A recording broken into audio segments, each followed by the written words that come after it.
কৃতজ্ঞতা আদায় করে আল্লাহ পাক রব্বুল ইলাহা ইল্লাল্লাহ আলহামদুলিল্লাহি রাব্বিল আলামিন আকবার আল্লাহু আকবার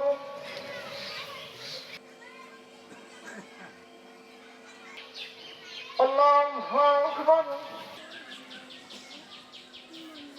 ওয়া রাহমাতুল্লাহ আলামিন আমরা গুনাহগার বান্দা আল্লাহ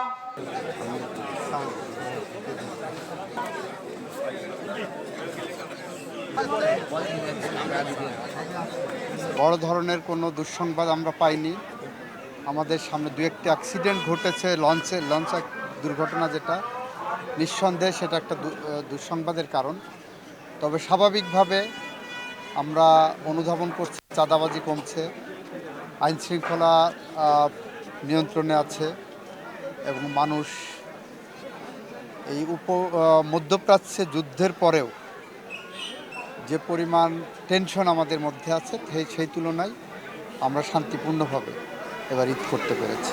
রেইনবো অলরাউন্ডার এক্সটেরিয়র পেইন্ট বাড়ির বাহিরের দেয়ালের সুরক্ষা নিয়ে থাকুন নিশ্চিন্ত, সাথে পাচ্ছেন 10 বছরের ওয়ারেন্টি। আমি নিজে আগেও যেরকম ছিলাম এখনও তেমনই।